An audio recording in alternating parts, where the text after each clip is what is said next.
Welcome to the lie you were told as a child. You were shown a world of whimsy, weren't you? A little girl in a blue dress tumbling down a rabbit hole into a land of singing flowers and grinning cats, where tea parties never end and nonsense is charming. They told you it was about imagination. They told you it was safe. But Lewis Carroll knew what he was doing when he wrote Alice's journey into Wonderland. He knew that the most profound horror is not the monster in the darkness. It is the moment when you realize the darkness has rules, and those rules were designed specifically to break you. This is not a story about a child's adventure.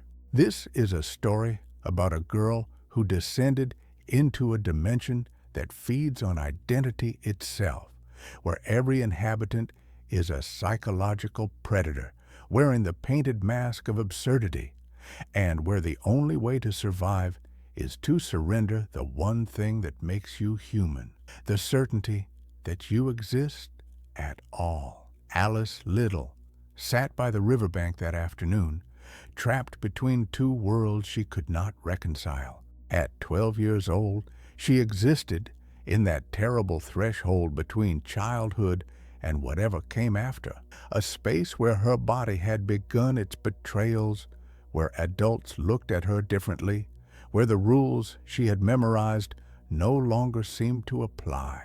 Her older sister read aloud from a book without pictures, droning about history and virtue and the proper comportment of young ladies, and Alice felt something screaming inside her ribcage, demanding escape. She was supposed to sit still. She was supposed to be quiet. She was supposed to become someone she did not recognize, molded by expectations she never agreed to carry. The desperation was a living thing in her chest, clawing at her throat, and when she saw the white rabbit, waistcoat, pocket watch, muttering about being late, she did not follow out of curiosity. She followed because anything, even the unknown, was better than the slow suffocation of becoming the person they wanted her to be. The world around her that day smelled wrong, she would remember later. The flowers along the riverbank were too sweet, their perfume cloying and thick, like something trying too hard to cover rot underneath. The air was humid and close, pressing against her skin like damp fabric, making it hard to breathe deeply. The sunlight filtered through the trees in a way that made shadows pool in strange places, darkness collecting where it should not.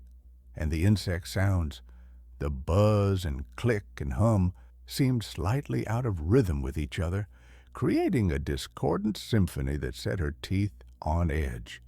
She should have recognized these signs. She should have understood that nature itself was trying to warn her.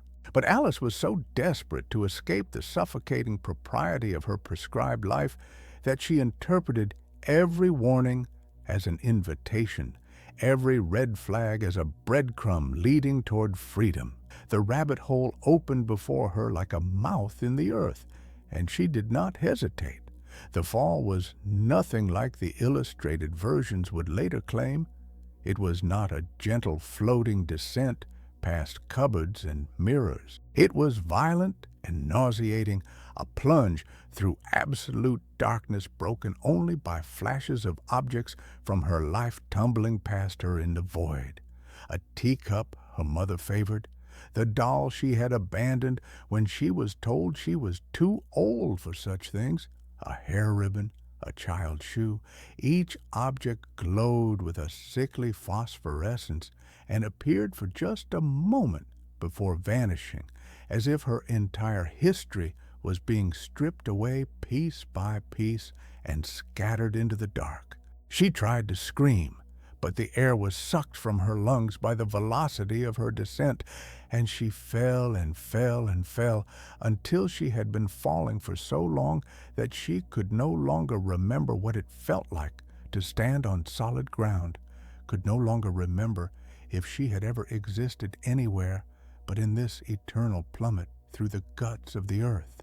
When she finally hit bottom, it was not with the bone-shattering impact she expected, but with a gentle thump that somehow felt worse, as if even gravity here operated on rules designed to confuse her. She found herself in a hallway lined with locked doors, each one different. Wood and metal and stone, and something that looked disturbingly organic, pulsing slightly as if breathing. In the center of the space sat a glass table, and on that table sat a bottle labeled "Drink Me" in elegant script that seemed to shift and writhe when she looked at it directly. Every instinct she possessed screamed at her not to consume liquid from an unlabeled bottle in a strange underground chamber. But Alice had already transgressed by coming here, had already abandoned the rules of the surface world. What did it matter if she broke one more? She lifted the bottle to her lips. The glass was warm, almost feverish against her skin, and drank.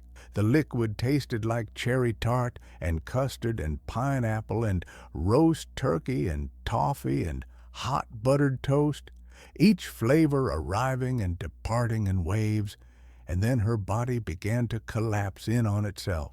She watched in mute horror as her hand shrank, her dress becoming a tent around her diminishing frame, the floor rushing up to meet her as she compacted down and down until she stood no taller than a doll, and she understood with terrible clarity that Wonderland had accepted her first sacrifice, control over her own flesh.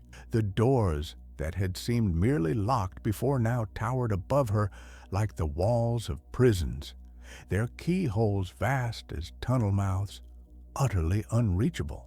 Alice's voice, when she tried to call for help, emerged thin and reedy, a child's squeak that died in the air before it could echo. She found a tiny golden key on the table, now a massive platform far above her head, but somehow she had taken the key with her as she shrank, and it fit a door barely large enough for a rat. Through that door she glimpsed a garden of impossible beauty, flowers and colors that hurt to perceive, grass so green it seemed to glow with internal light, and she wanted nothing more than to escape this hallway of breathing doors and reach that paradise. But she was too small, always the wrong size, never fitting. She found a cake labeled "Eat Me," and despite the terror still coursing through her veins from the last transformation, she consumed it, because Wonderland had already taught her its first lesson. The only way forward is through submission to forces you cannot comprehend. Her body exploded upward with such violence that she heard her joints popping and cracking, her spine elongating vertebra by vertebra, her neck stretching until her head pressed against the ceiling and her shoulders wedged against the walls. The pain was exquisite and wrong, a sensation of being filled with too much of herself, her skin stretching to accommodate a frame that kept expanding past any natural limit. She wept, and her tears were enormous, splashing to the floor far below and pooling there, creating a salt sea in the hallway. When she finally found another bottle and shrank again, she fell into the ocean of her own grief and nearly drowned in it, her tears choking her, filling her mouth with the taste of her own despair. This was worse than the transformation itself, the realization that her body could be turned against her, that her own emotional response to trauma could become a physical threat. She was drowning in herself, and Wonderland watched with indifference. She washed out through the tiny door on a wave of her own tears and found herself in a forest where the trees grew in spirals and the mushrooms pulsed with bioluminescent light that made her head throb. Every sound was too loud, the rustle of leaves like screaming metal, the chirp of insects like nails on glass. The air tasted metallic and sweet, coating her tongue with a residue that made her want to spit, but she had no saliva left. Her dress clung to her body, still soaked with tears, and the fabric chafed against skin that felt too sensitive, as if all her nerve endings had migrated to the surface. She walked because standing still felt like surrender, and she was not ready to surrender, not yet, though Wonderland was patient and could wait for her resistance to erode like stone under endless water. She found the caterpillar exactly where nightmares are always waiting, in a clearing where the wrongness became impossible to ignore. It sat atop a red mushroom, nearly 5 feet tall, its blue body segmented and glistening with a mucus that caught the filtered light and refracted it into nauseating patterns. The hookah it smoked produced clouds that were not quite the right color, a purple that existed slightly outside the normal spectrum, hurting her eyes to perceive directly. When those clouds reached her, they smelled of burnt sugar and formaldehyde, and breathing them made her thoughts slow and thick, like trying to think through honey. The caterpillar did not greet her. It simply turned its massive head, which was far too large for its body, and fixed her with compound eyes that reflected her image back at her 1,000 times, each reflection slightly different, none of them quite right. "Who are you?" it asked, and its voice emanated not from its mouth, but from somewhere inside its body, reverberating through its segments so that she could see them vibrate with each syllable. The question should have been simple. She had answered it 1,000 times in her life on the surface. But here, with her body having changed sizes 4 times, with her tears forming oceans, with her neck having stretched like a serpent's, the answer felt impossible. Was she the Alice who sat by the riverbank, or the Alice who drank from strange bottles, or the Alice who was currently the size of a rabbit, or some other Alice entirely?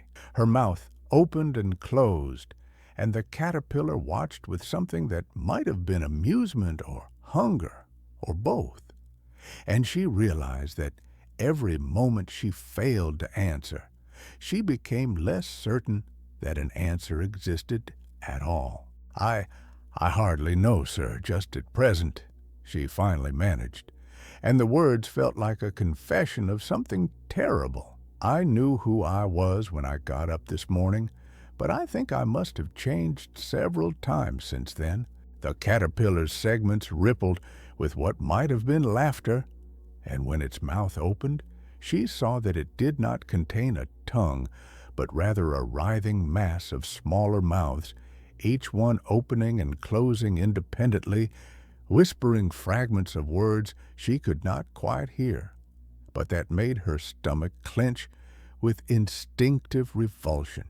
It interrogated her about reciting poetry, and when she tried, the words came out wrong, corrupted, the memorized verses of her childhood education transforming into something about death and consumption and inevitable decay.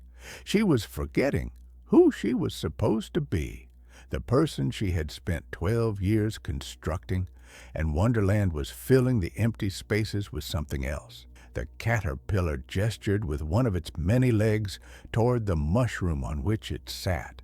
"One side will make you grow taller," it said, "and the other side will make you grow shorter." But it did not specify which side was which, and before she could ask, it vanished into its own smoke, leaving her alone with the mushroom and a choice that was not really a choice at all. She needed to control her size to navigate this world, which meant she needed to eat the mushroom, which meant she needed to accept that her body would never again be something she could rely on. She broke off pieces from both sides and consumed them, and the transformation that followed was the worst yet. Her neck elongated with such speed that she heard her vertebrae separating, the cartilage between them stretching like taffy, and she shot upward until her head was above the treetops and her body was a grotesque serpentine column below. A pigeon attacked her immediately, dive-bombing her face with its beak aimed at her eyes, screaming that she was a serpent come to steal its eggs. Alice tried to explain that she was a little girl, but even as the words left her mouth, she could not be certain they were true. What made someone a little girl? A body of a certain size and shape? But her body was no longer a reliable marker of her identity. It changed moment to moment, bending to Wonderland's whims. A set of memories? But her memories were already beginning to blur at the edges, the life on the surface feeling more like a story someone had once told her than something she had actually lived. A name? But names were just sounds, and sounds could be lies. The pigeon did not believe her, and why should it, when she no longer believed herself? She managed to consume more mushroom and shrink her neck back down, but the damage was done. She had felt her body become monstrous, had been perceived as a predator, had lost another piece of the certainty that she was human. She stumbled through the forest in a daze, her sense of scale now permanently corrupted. Trees that seemed normal-sized revealed themselves to be tiny or massive as she approached, distance and dimension becoming unreliable concepts. She found a small house and approached it, desperate for shelter, for some semblance of civilization.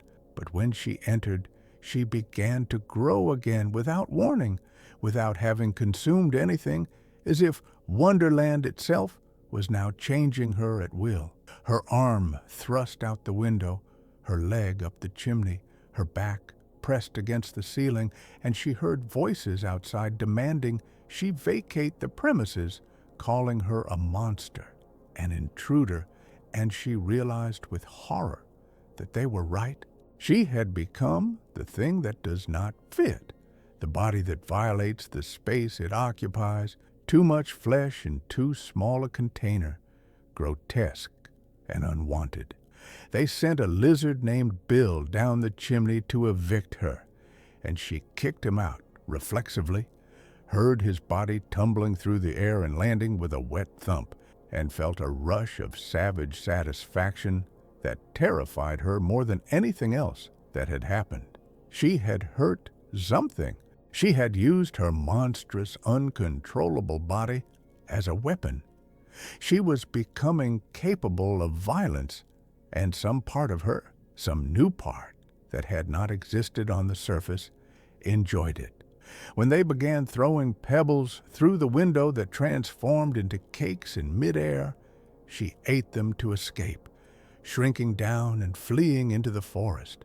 But she carried the knowledge of what she had done, what she was becoming, like a stone in her chest. The forest grew denser and darker, the trees pressing closer, their bark covered in a fungus that glowed with a pale, sickly light. The path, if it could be called a path, wound in directions that should not have been possible, curving back on itself, creating loops in space that made her stomach heave. She saw the Cheshire Cat appearing in fragments, first its grin, floating in the air like a wound, then its eyes, then its body, filling in around the smile until the whole creature manifested on a branch above her. Its fur was the wrong texture, almost translucent, and through it she could see the suggestion of organs that should not have been visible, pulsing and shifting. Its smile was far too wide, splitting its face nearly in half, and its teeth were just slightly too sharp, too numerous, arranged in rows like a shark's. "Which way should I go?" she asked, because she was lost and growing desperate, and the cat's grin somehow widened further, which should have been anatomically impossible. "That depends on where you want to get to," it purred, and its voice had too many tones in it, as if Multiple creatures were speaking in unison from the same throat. When she admitted she did not much care where she went, the cat laughed, and the sound was glass breaking and children crying and fabric tearing. "Then it doesn't matter which way you go," it said, and began to vanish, body first, leaving the grin hovering in the air for several seconds after the rest of it had disappeared. She was being told, in the politest possible terms, that her choices were meaningless. That direction was an illusion, that she had been wandering in circles since she arrived and would continue to do so until Wonderland decided otherwise. She chose a path at random and found herself in a garden where roses grew on bushes taller than houses and playing cards, living playing cards with stick-thin arms and legs, were painting white roses red with brushes dipped in something too thick and dark to be paint. They moved with jerky two-dimensional movements, and when they turned to face her, she saw that they had no depth, were completely flat, existing in only 2 dimensions while she existed in 3. They should not have been possible. They violated every law of physics and biology she understood. When she asked why they were painting the roses, they whispered frantically about the Queen, about how they had planted white roses by mistake and would lose their heads if she discovered their error.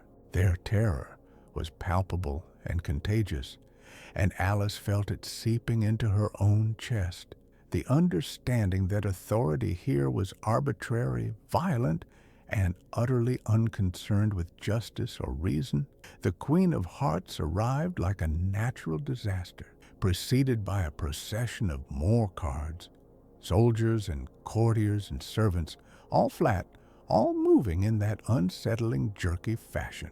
The Queen herself was larger than the others, dressed in red and black, her face painted in an expression of permanent fury. When she spoke, her voice was a shriek that made Alice's ears ring, and her first words upon seeing the painted roses were, "Off with their heads." The executioner moved forward, axe raised, and Alice watched in frozen horror as the blade fell and the cards that had been painting moments before simply ceased, becoming nothing more than playing cards scattered on the grass, lifeless and flat and utterly ordinary. They had never been alive, she realized with creeping dread, or they had been alive and were now not. And there was no blood, no bodies, just the absence where they had existed, and she could not decide which interpretation was more horrifying. The Queen turned her attention to Alice, and those painted eyes fixed on her with an intensity that felt like pressure against her skull. "Can you play croquet?" the Queen demanded, and it was not really a question, but a command. And Alice found herself nodding, because saying no to this creature felt like signing her own death warrant. The croquet game that followed was a fever dream of impossible rules and living equipment. Flamingos for mallets, their necks writhing and trying to bite her hands, hedgehogs for balls, uncurling and running away at crucial moments. The hoops were soldiers bent double, moving position whenever she tried to aim. Nothing worked the way it should. Every time she thought she understood the objective, the rules changed. The Queen screamed, "Off with his head," or "Off with her head," every few minutes, and more cards disappeared into non-existence. And Alice played and played because stopping felt like death. She noticed that the other players were cheating constantly, but when she tried to do the same, the Queen noticed immediately and screamed accusations at her. The rules, she realized, applied only to her. Everyone else could transgress with impunity, but her every action was scrutinized and judged, and the judgment was always guilty. This was the game, not croquet, but the systematic demonstration that she existed in a reality where fairness was a lie, where authority was arbitrary violence, and where compliance would never earn safety, because safety was not the point. The point was to teach her that she was powerless. The point was to break her. During the chaos of the game, she met the Duchess again, a grotesque woman who held a screaming baby and spoke in nonsensical moralisms, turning every observation into a twisted lesson that meant nothing. The baby transformed into a pig in Alice's arms, its flesh shifting and reconfiguring, bones cracking and reforming, and she dropped it in revulsion and watched it trot away into the forest. She had been holding a child, and now she had been holding an animal, and the transformation had occurred while it was in her care, and she could not shake the feeling that she had somehow caused it, that her touch was corruption, that she was the contamination spreading through Wonderland rather than Wonderland infecting her. The Duchess whispered to her about flamingos and mustard and the moral of everything, and her breath smelled like spoiled meat. And when she leaned close, Alice saw that the makeup on her face was cracking, and underneath it was not skin but something else, something smooth and painted and not alive at all. Everyone here was a performance, a shell with nothing authentic inside, going through the motions of existence without actually existing. And Alice was the only real thing in a world of props and stage dressing, which meant she was the only thing that could truly be hurt, truly be broken, truly be lost. The game ended when the Queen declared it ended, not because anyone won, but because she grew bored. Alice was dragged, and it was dragging, though no one touched her, some invisible force compelling her forward, to the beach, where the mock turtle sat weeping enormous tears that pooled around its grotesque body. It was a turtle with the head and hooves of a calf, an impossible hybrid that should not exist, and it wept constantly for a past it claimed to have lost, though Alice suspected it had never had a past at all, had simply been created whole and weeping, and would continue weeping until it ceased to exist. The griffin accompanied it, and together they forced her to listen to their stories about a school under the sea where they learned reeling and writhing and ambition and distraction, mockeries of real education, proof that even knowledge here was corrupted into meaninglessness. They made her dance the lobster quadrille, and she was so exhausted by this point, so worn down by the endless absurdity and the casual cruelty and the way her body kept betraying her, that she simply complied. She danced with creatures that should not exist, performing a ritual that had no purpose, and she felt something inside her beginning to crack. It was not dramatic. It was not a sudden break. It was the slow, grinding erosion of her ability to care, to resist, to maintain the conviction that any of this mattered, or that she could escape it. She was becoming hollow, she realized. Wonderland was not filling her with madness. It was emptying her out, scooping away everything that made her Alice Little, until all that remained was a shell that danced when commanded, and shrank when told, and grew when instructed, and never ever questioned why. The mock turtle was in the middle of a song about beautiful soup when a cry went up from the distance. The trial's beginning. Alice was seized by that same invisible compulsion and dragged toward the Queen's court, her feet moving without her conscious control, and she realized that she had lost even the freedom to choose where her body went. Wonderland was moving her now like a piece on its game board, positioning her for whatever came next, and she was too tired to fight it. This was what they wanted, she thought distantly. They wanted her ground down, compliant, emptied of resistance. They wanted her ready, The courtroom was a vast space that seemed to expand and contract at the edges of her vision, filled with the entire population of Wonderland, all the creatures she had encountered and hundreds more she had not, all two-dimensional, all watching her with painted eyes. At the center sat the King and Queen of Hearts on their thrones, and before them stood the Knave of Hearts, accused of stealing tarts. The evidence was presented in no particular order. Witnesses gave testimony that contradicted itself. The king wrote notes that made no sense. The proceedings had the structure of a trial, but none of the substance, a hollow performance of justice with a predetermined outcome. And Alice felt a flicker of her old defiance returning, because this was too much, too blatant, too obviously wrong. When they called her to testify, she spoke truthfully. But truth here had no weight, no value, no protective power. The Queen declared, "Sentence first, verdict afterwards," and Alice felt something snap inside her finally, the last restraint breaking, and she shouted that this was stuff and nonsense, that a verdict should follow evidence, that this entire proceeding was a mockery. The court erupted in chaos, and the Queen's face contorted with rage, and she screamed the words Alice had been dreading since she arrived. "Off with her head!"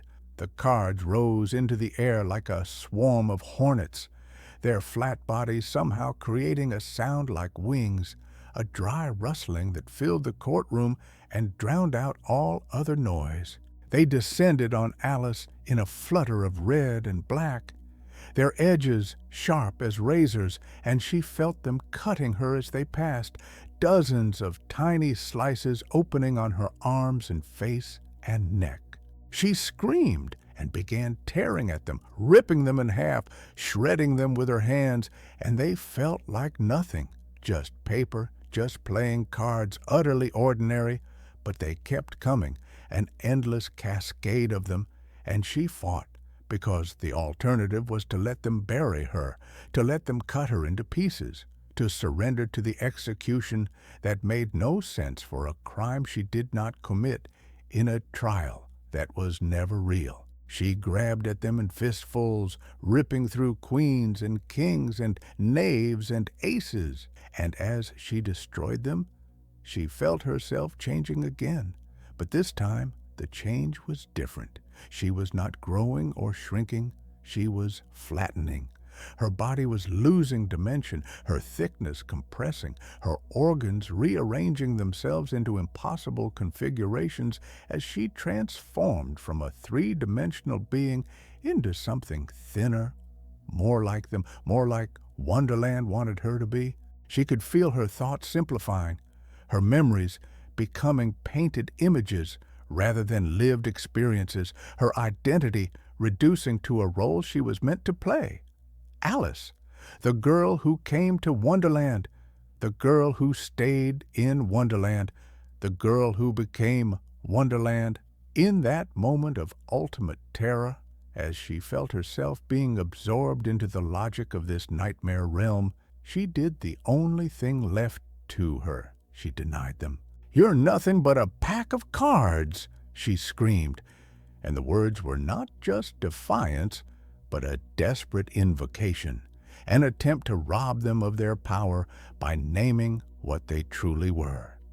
If she could make them unreal, perhaps she could make herself real again, could reestablish the boundary between Alice Little and the mad world trying to digest her. She screamed it again and again, tearing through them, refusing to accept their reality, and something in Wonderland shuddered at her rejection. But even as she denied them, she felt the cost of that denial. To make them unreal, she had to acknowledge that unreality was possible, that the boundaries between real and unreal were permeable, that she herself might be nothing but a thought in someone else's dream, a character in a story being told by the malevolent consciousness that was Wonderland itself. The act of saving herself required her to accept a more fundamental horror, that reality was negotiable, that existence was conditional, that she could not trust even her own perception of whether she was truly alive or simply a very convincing imitation of life. The world began to fragment around her, breaking apart like a reflection in shattered glass. The courtroom dissolved into geometric shards, the creatures of Wonderland separating into their component parts. Grins without faces, eyes without heads, voices without mouths. The colors bled together and then separated into bands of pure hue that hurt to perceive. She felt herself being pulled backward through space that was collapsing in on itself, being dragged up through layers of reality that peeled away like wet paper, and the sensation was of being born in reverse, being unmade, being reduced to the essential components from which consciousness is constructed. She surfaced into waking with a violence that made her gasp and choke, her lungs pulling in air as if she had been drowning, her body convulsing with the shock of re-entry into the normal world. She was on the riverbank. The sun was in the same position it had been when she left. Her sister was still reading beside her, turning pages with the same mechanical rhythm, and Alice's first coherent thought was that no time had passed at all, that she had experienced an eternity of horror in the space between one heartbeat and the next. And if that was possible, then time itself was a lie, and she could never trust it again. "Wake up, Alice dear," her sister said, brushing a leaf from her hair. "You've been sleeping. You were dreaming, I think." Dreaming. The word felt like an accusation and an escape simultaneously. If it was a dream, then it was not real, and she was safe. But if it was a dream, then her own mind had generated those horrors, had created the caterpillar's interrogation and the queen's rage and the sensation of her body flattening into 2 dimensions, which meant the capacity for those nightmares lived inside her, was part of her, was something she carried and could never escape, because you cannot run from your own thoughts. Alice tried to smile, tried to nod, tried to perform normalcy for her sister's benefit, but her face felt strange, as if the muscles were responding with a slight delay, as if she had to consciously remember how to arrange her features into socially acceptable expressions. She looked down at her hands and they appeared normal, solid, 3-dimensional, the correct size, but when she was not looking directly at them, she could swear she felt them changing, shrinking, and growing in subtle fluctuations that stopped the moment she focused her attention. It was like trying to catch a clock in the act of moving its hands. The change only happened when she was not watching, leaving her forever uncertain whether it was happening at all or whether her perception was simply corrupted. Her sister helped her to her feet and began leading her home, chatting about tea and lessons and the upcoming social obligations that Alice was expected to fulfill. And every word sounded hollow and rehearsed, like lines being recited by someone who had learned them phonetically without understanding their meaning.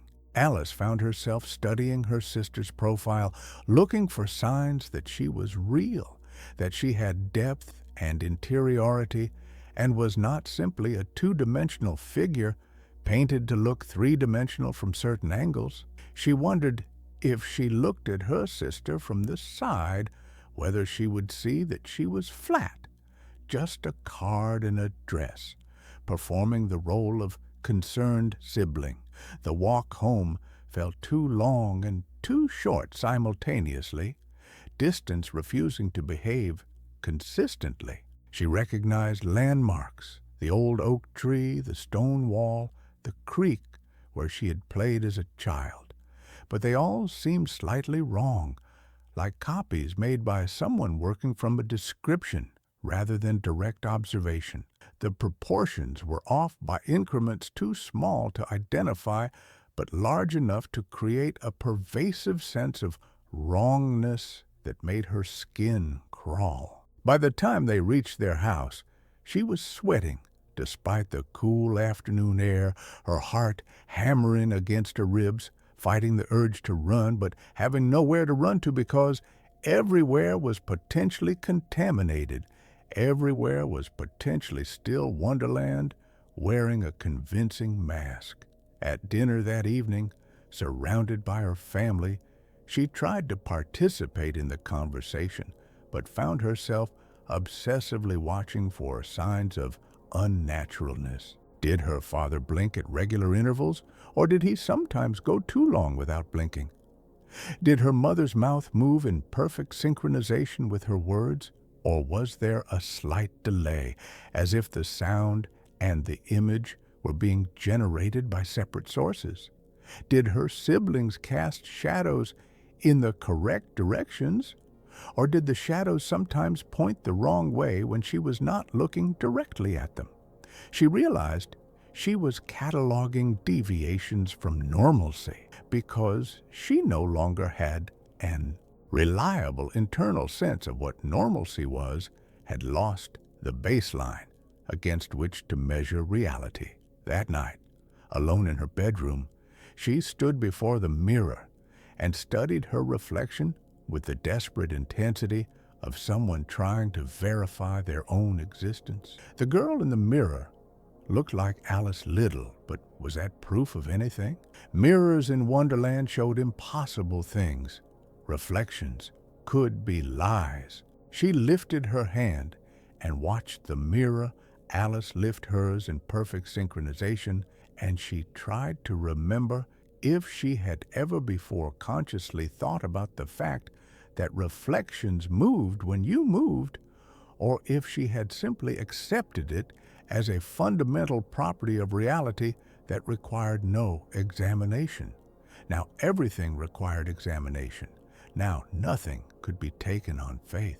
She attempted to sleep, but found herself jerking awake every few minutes, convinced that she had felt her body changing sizes, that she had heard the caterpillar's voice asking, "Who are you?" from somewhere in the darkness of her room. She touched her neck obsessively, checking that it had not elongated while she was unconscious, running her hands along her limbs to verify they were the correct proportions, and she knew this was madness, knew that this compulsive checking was a symptom of a fractured mind, but she could not stop because the alternative was to trust her perception, and Wonderland had taught her that her perception was the least trustworthy thing in the universe. In the days that followed, she tried to resume her normal life, but normal had become a performance she had to consciously execute rather than a state she naturally inhabited.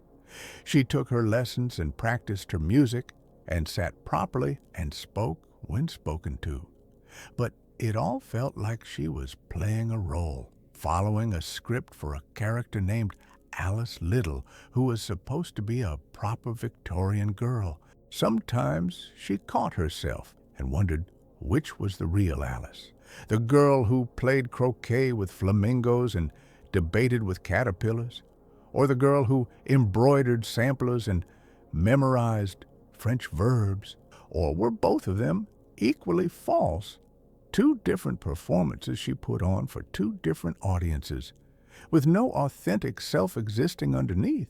She began noticing playing cards everywhere, in shops, in other people's homes, as decorations and in games, and every time she saw them, her heart rate spiked, and she had to resist the urge to destroy them, to rip them to pieces before they could assemble into soldiers and courtiers and executioners. Once, at a garden party, she saw a servant carrying a tray of tarts and had to excuse herself to vomit in the bushes, overwhelmed by sense memory of the trial, of the Queen's rage, of the sentence that came before the verdict. Her family attributed her episodes to nerves or female hysteria, or the approaching changes of womanhood, and their explanations were almost correct. She was changing, but not in the way they imagined. Now, you know the truth about Alice's journey into Wonderland. She escaped, if you can call it escape, when you carry the place with you in every moment of uncertainty, in every question of identity, in every failure to trust your own perceptions. Wonderland did not need to keep her body because it had taken something far more essential: her ability to believe that she was real, that the world was stable, that the person she saw in the mirror was actually her. She survived, but survival is not the same as victory, and living is not the same as being whole. Somewhere in the darkness of her mind, the Cheshire Cat's grin still lingers after the cat is gone, and the caterpillar's question echoes endlessly without answer. Who are you? Who are you? Who are you? And Alice Little, the girl who fell down the rabbit hole and climbed back out, will spend the rest of her life unable to answer with certainty, forever unsure whether she is the dreamer or the dream, the girl or the ghost, the survivor, or just another card in Wonderland's eternal, terrible game.